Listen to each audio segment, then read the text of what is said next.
ബഹ്റൈനിൽ വീട്ടുവേലക്കാരുടെ visa അനുവദിക്കുന്നത് അടുത്ത മാസം മുതൽ LMRA എന്നാക്കി മാറ്റും. പ്രാദേശിക പത്രമാണ് ഇത് റിപ്പോർട്ട് ചെയ്തത്. നിലവിലെ തൊഴിൽ മന്ത്രാലയത്തിൽ നിന്നാണ് വീട്ടുവേലക്കാരുടെ വിസ അനുവദിക്കുന്നത്. സാധാരണ വിദേശ തൊഴിലാളികൾക്ക് മാസാന്ത തൊഴിൽ ഫീസ് LMRA ഈടാക്കുന്നുണ്ടെങ്കിലും വീട്ടുവേലക്കാർക്ക് ഇത് ഈടാക്കുകയില്ലെന്നും അധികൃതർ അറിയിച്ചു. മസ്കറ്റ് നഗരത്തിൽ ശുചിത്വ നിർദ്ദേശങ്ങൾ ലംഘിച്ച് പ്രവർത്തിച്ചിരുന്ന റെസ്റ്റോറന്റുകൾ അടക്കം 17 സ്ഥാപനങ്ങൾ മുനിസിപ്പാലിറ്റി അടച്ചുപൂട്ടി. ഉപയോഗശൂന്യമായ 3606 കിലോ ഭക്ഷ്യവസ്തുക്കളും പിടിച്ചെടുത്തു. 108 സ്ഥാപനങ്ങൾക്ക് മുന്നറിയിപ്പ് നോട്ടീസ് നൽകിയതായും മുനിസിപ്പാലിറ്റി അറിയിച്ചു. വാർത്തയിലേക്ക് തിരിച്ചുവരാം. ദമാമിൽ നടന്നുകൊണ്ടിരിക്കുന്ന കിഴക്കൻ പ്രവിശ്യ സമ്മർ ഫെസ്റ്റിന്റെ ഭാഗമായി ഇന്നും നാളെയും വർണ്ണാഭമായ കരിമരുന്ന് പ്രയോഗം നടക്കും. ഇന്ന് രാത്രി 10 മണിക്ക് ദമാം കിങ് അബ്ദുള്ള സാംസ്കാരിക കേന്ദ്രത്തോട് ചേർന്ന കോർണിഷിലും അൽ ഖോബാർ കോർണിഷിലുമാണ് വർണ്ണവിസ്മയം തീർത്ത് കരിമരുന്ന് പ്രയോഗം നടക്കുക. ഓരോ ദിവസവും 6000-ഓളം പൂത്തിരിയും അമിട്ടുകളും ഇതിനായി തിരികൊളുത്തും. നാളെ ഇതേ സമയത്ത് ഹാഫ് മൂൺ ബീച്ചിലും വർണ്ണവിസ്മയം തീർക്കുന്ന കരിമരുന്ന് നടക്കും. വിവിധ രാജ്യങ്ങളിൽ നിന്നുള്ള വിദഗ്ധരടങ്ങുന്ന സംഘത്തിന്റെ നേതൃത്വത്തിൽ 100 കണക്കിന് തൊഴിലാളികളാണ് കരിമരുന്ന് പ്രയോഗത്തിന് മാറ്റുകൂട്ടാൻ കോർണിഷിൽ കർമ്മനിരതരായിരിക്കുന്നത്. അൽമനാമ ഹൈപ്പർ മാർക്കറ്റ് ഗ്രൂപ്പിന്റെ UAE-യിലെ 22ാമത് ഔട്ട്ലെറ്റ് ഫുജൈറ ദിബ്ബയിൽ ഉദ്ഘാടനം ചെയ്തു. വിപുലമായ സൗകര്യത്തോടെയും മികച്ച പാർക്കിംഗ് സൗകര്യത്തോടെയുമാണ് പുതിയ ഔട്ട്ലെറ്റ് തുറന്നത്. Al Manama hyper market and super market ഗ്രൂപ്പിന്റെ UAE-യിലെ 22ാമത്തെ ഔട്ട്ലെറ്റാണ് ഫുജൈറ ദിബ്ബയിൽ ഉദ്ഘാടനം ചെയ്തത്. ഇതോടെ അൽമനാമ ഗ്രൂപ്പിന്റെ 25ാമത്തെ ഔട്ട്ലെറ്റാണ് തുറന്നു പ്രവർത്തിക്കുന്നത്. Dibba municipality director general Hasan Salim Al Yamahi ഉദ്ഘാടനം നിർവഹിച്ചു. പുതിയ ഔട്ട്ലെറ്റിന്റെ ഏറ്റവും വലിയ പ്രത്യേകത പാർക്കിംഗ് സൗകര്യമാണെന്നും അടുത്തുതന്നെ ഷാർജയിലും ഒമാനിലും പുതിയ ഔട്ട്ലെറ്റുകൾ തുറക്കുമെന്നും Al Manama group managing director Shabeer പറഞ്ഞു. അൽമനാമ ഗ്രൂപ്പിന്റെ 25ാമത്തെ ഔട്ട്ലെറ്റാണ് ഇന്നിവിടെ ദുബൈയിൽ തുറന്ന് പ്രവർത്തിച്ചിരിക്കുന്നത്. UAE-യിലെ 22ാമത്തെ ഔട്ട്ലെറ്റുമാണ്. ഇതൊരു വലിയൊരു ഹൈപ്പർ മാർക്കറ്റാണ്. യഥേഷ്ടം നല്ല കാർ പാർക്കിങ്ങോടുകൂടി ഞങ്ങൾ തുറന്ന് പ്രവർത്തിച്ചിരിക്കുകയാണ്. ഞങ്ങളുടെ അടുത്ത ഓപ്പണിംഗ് ഷാർജയിലൊരു ഷോപ്പിംഗ് സെൻ്ററാണ്. അത് 2015 ഫെബ്രുവരിയിൽ ആണ് ഞങ്ങൾ ഉദ്ദേശിക്കുന്നത്. ഇതോടുകൂടി തന്നെ 2015 ഞങ്ങൾ ഒമാനിലും പ്രവർത്തനം ആരംഭിക്കാനുള്ള ഒരു ഉദ്ദേശത്തിലാണ്. ഉപഭോക്താക്കളുടെ അടുത്തുനിന്നും നല്ല പ്രതികരണമാണ് ലഭിക്കുന്നതെന്നും അദ്ദേഹം കൂട്ടിച്ചേർത്തു. Media 1 Dubai. വേനൽ അവധി കഴിഞ്ഞ് ഖത്തറിൽ തിരിച്ചെത്തുന്നവരെ സ്വീകരിക്കാൻ ദോഹ ഹമദ് ഇന്റർനാഷണൽ എയർപോർട്ടിൽ ഒരുക്കങ്ങൾ പൂർത്തിയായതായി അധികൃതർ അറിയിച്ചു. യാത്രാരേഖകളുടെ പരിശോധനയ്ക്ക് മാത്രമായി 136 ജീവനക്കാരുണ്ടാകും. വേനൽക്കാല യാത്രകളിലും അവധി ചെലവഴിക്കാനുമായി സ്വദേശികളും പ്രവാസികളുമടക്കം 2.5 ലക്ഷത്തോളം പേർ ഇപ്പോൾ രാജ്യത്തിന് പുറത്താണ്.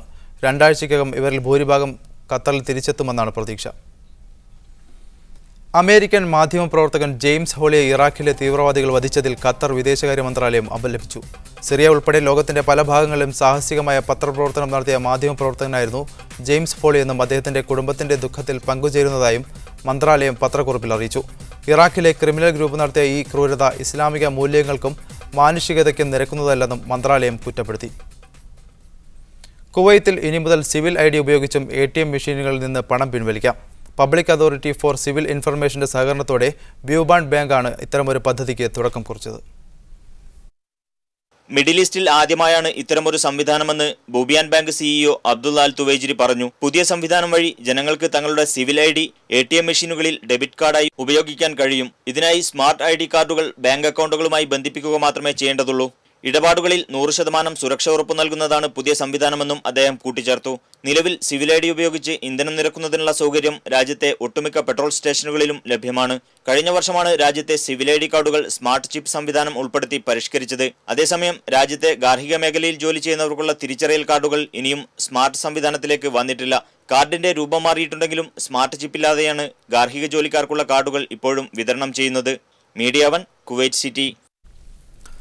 തൊഴിൽ മേഖലയിൽ മികച്ച നേട്ടം കൈവരിക്കാൻ സാധിച്ച സ്വദേശികളെ ആദരിക്കുന്നതിന്റെ ഭാഗമായി Saudi human resource development fund ഏർപ്പെടുത്തിയ സമ്മാന പദ്ധതിയുടെ 2ാം ഘട്ടത്തിൽ 30 ലക്ഷം റിയാലിന്റെ സമ്മാനം വിതരണം ചെയ്യും. കരുത്തിന്റെ ഉപഹാരം എന്ന പേരിലുള്ള സമ്മാന പദ്ധതിയിൽ ഉദ്യോഗസ്ഥരെയും സംരംഭകരെയും പരിഗണിക്കുമെന്ന് ഡെവലപ്മെന്റ് ഫണ്ട് ഡയറക്ടർ ഇബ്രാഹിം അൽ മുഅയ്ഖിൽ വാർത്താസമ്മേളനത്തിൽ പറഞ്ഞു.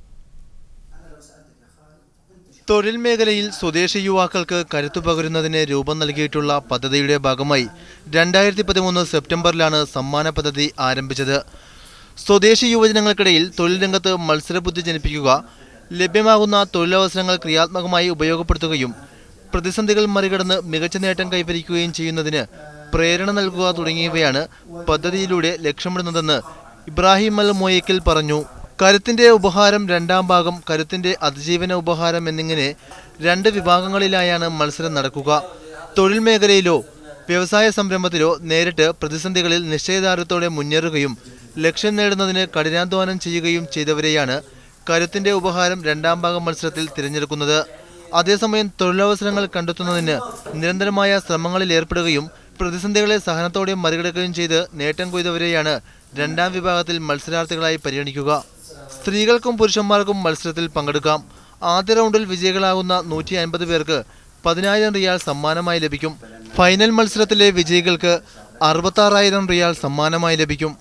Rabeeh Muhammad, media 1, Riyadh. ബഹ്റൈനിലെ പ്രവാസികളുടെ മക്കൾക്ക് ഖുർആൻ ഹൃദിസ്ഥമാക്കാൻ പഠനകേന്ദ്രം തുടങ്ങി. സമസ്ത കേരളം മുലമയുടെ കീഴിലാണ് കേന്ദ്രം ആരംഭിച്ചത്. ബഹ്റൈനിലെ പ്രവാസികൾക്കിടയിലുള്ള ആദ്യത്തെ സംരംഭമായാണ് സമസ്ത കേരള സുന്നി ജമാഅത്ത് ഖുർആൻ ഹൃദിസ്ഥമാക്കാനുള്ള പഠന കോഴ്സ് ആരംഭിച്ചത്. ഹുദൈബിയയിലെ പാലസ് പള്ളിക്ക് സമീപം പുതുതായി ആരംഭിച്ച മദ്രസ കെട്ടിടത്തിലാണ് പഠനകേന്ദ്രം ഒരുക്കിയിരിക്കുന്നത്. SKSSF കേരള സംസ്ഥാന പ്രസിഡന്റ് പാണക്കാട് സയ്യിദ് അബ്ബാസ് അലി ശിഹാബ് തങ്ങളായിരുന്നു ഉദ്ഘാടന ചടങ്ങിലെ മുഖ്യാതിഥി. മൂല്യങ്ങൾ മുറുകെ പിടിച്ച് മുന്നോട്ട് പോകണമെന്ന് തങ്ങൾ ആമുഖ ഭാഷണത്തിൽ ആഹ്വാനം ചെയ്തു. മാതാപിതാക്കളോടും സഹോദരങ്ങളോടും അയൽവാസികളോടും സഹജീവികളോടും സ്വന്തം രാജ്യത്തോടുമുള്ള കടമകളും കടപ്പാടുകളും പഠിപ്പിച്ചുകൊണ്ട് അവരെ പരിപോഷിപ്പിക്കുന്നത് മദ്രസയിൽ കൂടിയാണ്. അബ്ബാസ് അലി ശിഹാബ് തങ്ങളുടെ മകൻ സയ്യിദ് അഹമ്മദ് റാജി അലി ശിഹാബ് തങ്ങളാണ് പഠന കോഴ്സ് ഉദ്ഘാടനം ചെയ്തത്. ഉദ്ഘാടന ചടങ്ങിൽ സമസ്ത കേരള സുന്നി ജമാഅത്ത് ബഹ്റൈൻ കേന്ദ്ര പ്രസിഡന്റ് സയ്യിദ് ഫക്രുദ്ദീൻ തങ്ങൾ മുഖ്യപ്രഭാഷണം നടത്തി. വിദ്യാർത്ഥികൾക്കൊപ്പം വേദഗ്രന്ഥം ഹൃദിസ്ഥമാക്കാൻ താൽപ്പര്യമുള്ള മുതിർന്നവർക്കും കോഴ്സിൽ പ്രവേശനം നൽകുമെന്ന് ഭാരവാഹികൾ അറിയിച്ചു. Siraj Pallikkara, media 1, Bahrain. Kuwait ആരോഗ്യ മന്ത്രാലയത്തിന്റെ സ്റ്റാഫ് നഴ്സായ മലയാളി യുവാവ് ജോലിക്കിടെ കുഴഞ്ഞു വീണ് മരിച്ചു. കട്ടപ്പന മണിക്കൊമ്പിൽ സേവ്യറുടെയും അന്നമ്മ സേവ്യറുടെയും മകൻ ബോണി എം സേവ്യറാണ് മരിച്ചത്. 31 വയസ്സായിരുന്നു. ബുധനാഴ്ച വൈകിട്ട് അൽറാസി ആശുപത്രിയിലെ അത്യാഹിത വിഭാഗത്തിൽ ഡ്യൂട്ടിക്കിടയിലാണ് അന്ത്യം.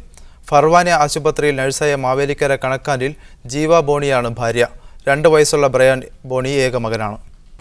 ന്യൂസ് ആൻഡ് മിഡിൽ ഈസ്റ്റ് പൂർണ്ണമാകുന്നു. ശുഭരാത്രി.